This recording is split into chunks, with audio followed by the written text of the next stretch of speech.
Have you ever looked around and wondered why so many people with decent jobs still seem to be struggling financially? Not people who are unemployed, not people making reckless decisions, people with stable careers, regular paychecks, and incomes that should be enough to build a comfortable life. Yet many of them still feel like they're running in place.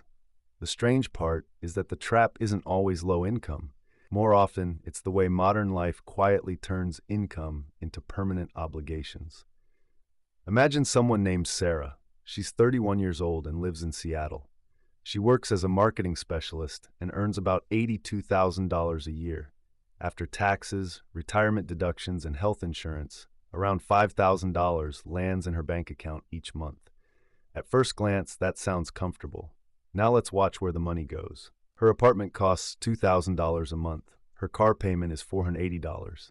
Insurance adds another $170. Student loan payments take $320. Utilities, internet, and phone come to roughly $260. Groceries average $500. Credit card payments cost another $250. Before entertainment, vacations, shopping, or investing, more than $3,900 has already disappeared. Nothing here is particularly luxurious. She isn't buying designer handbags every week. She isn't flying first class. She's simply participating in what most people consider a normal middle-class lifestyle.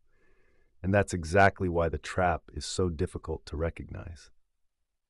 The biggest financial mistake isn't usually overspending. It's confusing affordable monthly payments with affordable financial decisions. Modern consumer finance is designed around one question: how much can you pay each month? Not, how much of your future income are you giving away? Those sound similar, but they lead to completely different outcomes. A $500 monthly payment doesn't feel expensive until you realize it lasts for 5 years. That's $30,000. A $120 subscription barely gets noticed. Over 10 years, that's more than $14,000. Small recurring expenses have a way of becoming invisible. But invisible doesn't mean insignificant. This isn't an accident. The financial system rewards recurring payments. Streaming services, phone contracts, car financing, buy now, pay later plans, credit cards, monthly memberships. Every company wants a small piece of your paycheck. Individually, each one seems manageable. Together, they quietly reduce your financial flexibility. Eventually, your paycheck arrives already assigned to other people. Psychology plays an even bigger role. Humans naturally focus on today's comfort more than tomorrow's freedom. Behavioral economists call this present bias. We place a higher value on immediate satisfaction than future benefits. That's why a nicer apartment feels real today. An investment growing for retirement feels abstract. A new SUV creates excitement immediately. An emergency fund creates almost no emotional reward. Our brains aren't broken. They're simply responding to what feels visible. Unfortunately, wealth is often built through decisions that don't feel exciting in the moment. There's another psychological force at work: social comparison. Most people don't compare themselves with billionaires. They compare themselves with coworkers, neighbors, college friends, people on Instagram. If everyone around you upgrades their car after getting promoted, keeping your older car can begin to feel like falling behind, even when it's actually moving you ahead financially. Status is surprisingly expensive, and most of the time, it's rented, not owned. Now imagine this pattern continuing for 15 years. Every raise leads to slightly higher fixed expenses. A larger apartment becomes a larger mortgage. A nicer car becomes a larger loan.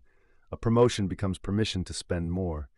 Income rises, obligations rise even faster. Eventually, losing one paycheck becomes a serious financial problem. Not because income is low, because flexibility disappeared long ago. Many people mistake higher income for financial security. They're not always the same thing. Now consider someone else. Let's call him Daniel. Daniel earns almost exactly what Sarah earns. His lifestyle isn't dramatically different. He enjoys restaurants, he travels occasionally, he buys quality products. But whenever his income increases, he pauses before upgrading his lifestyle. Instead of asking, "What can I buy now?" he asks, "Which future problem can I eliminate?" Sometimes that means paying off debt faster. Sometimes building investments, sometimes increasing his emergency fund, sometimes doing absolutely nothing and simply letting the extra money accumulate. To someone looking from the outside, his life doesn't appear much different. but beneath the surface it is. Every year, his fixed expenses represent a smaller percentage of his income, which means every raise creates more freedom, not more dependence. This is the difference that often separates financial stability from financial stress. Financially intelligent people don't avoid spending money. They simply protect their future income before committing it.